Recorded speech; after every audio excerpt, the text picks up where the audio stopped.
Hey, what's going on, guys? It's Kryex here. Welcome back to another video on the channel. I just want to thank you guys so much for the support on the last video where I addressed my concerns about the clanning community. So definitely a breath of fresh air, and not to feel like I'm alone on this, man. Like, man, I've been doing this for years. But yeah, I just want to address in this video some of your guys' concerns with moving forward with the Roblox Clanning environment. And with that being said, I'm just going to go over some of your guys' comments on the most recent one, sort of talk about what I think, and yeah, so starting off with the first comment we have here. They say, I think the only way that we can fix the community is if we revert it back to its traditional style. As we progressed, clanning has become less of a fun social activity and more of a competitive e-sport. Things like fair zones, miniguns, private servers, classes, and elitism alter the fundamental way clanning is played. We aren't going to fix the genre unless we take drastic measures in a short amount of time. Now, I agree on this because clanning has been on a downward spiral for a long time, and I think a lot of the OG players have left. Like, they've dipped out, and I agree that it's becoming more of a less social activity and more of that esport, because like we talked about the elitism, how that breeds toxicity in the last video. Like, I agree with Jonal here, definitely. And now a comment below his was, part of it also is because the third-person guns are no longer used by a large chunk of the general military genre, and most tech used by clans is much harder to get used to than FPS weapons. It's the reason why the most recent World War wasn't remotely close to the same scale as the one before it. For most people, it's either you go into clanning or you do milsim LARPing. It's very hard to find an alternative.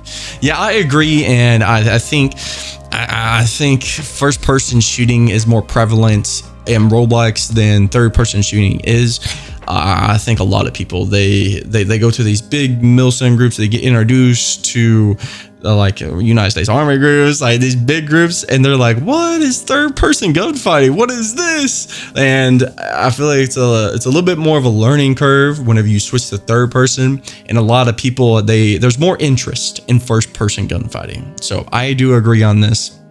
And there was another comment that said, delete elitism and revive passion in clanning. You look at old Roblox 11-13-year-old clanning videos, such as PSP John 1, the founder of John's Cobras, and Tony, the founder of TRA videos, and see how much fun it was due to the passion and everyone had a fair shot. Well, I also agree with this, but in retrospect, if we think about it, whenever we were like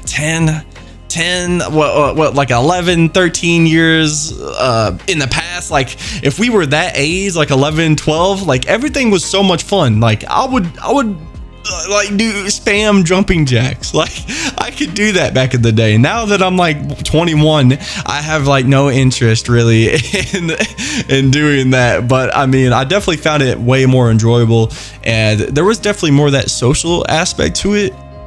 Like groups would come together, do these wars and like all that jazz. So I definitely agree with this comment. And another large comment, it says, having been clanning since 2019, elitism is definitely the problem. VAC does sort of fix this issue by deploying VACs and RDs. This is mainly those who are L2, L3. The other big well-known clans, Soul, Mist, Nocore, embrace their elitism and use them anytime they can, so where they can gather more wins and build ego. Some clans do utilize a first-come, first-served basis, such as Republic of Arius. I wouldn't say this is the issue as doxing, but cheating, yeah. People will always find a way to win and will use whatever they have, whether it's amic bins or an injector.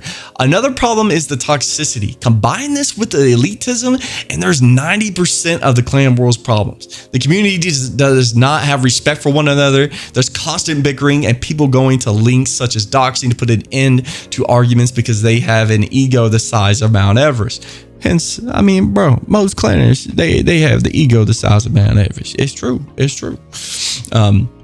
I love clanning. I love the friends that I've made over the last 4 years. Example being you, Kryex, as your stepson. There is so much that I would give to go back to the times of WP versus COS, C1 versus C2 wars, where clanning was at its peak, where people weren't afraid to war each other. The clan council really need to get off their high horse and rethink their ways if they want clanning to survive. The clan world will die in 2025. I'm calling it now. Now, I do highly agree with this comment. I think if we don't make a change right now, or very soon rather, the clanning is just gonna fall off, man. We're not getting new gens in. We're not getting creation, like creativity.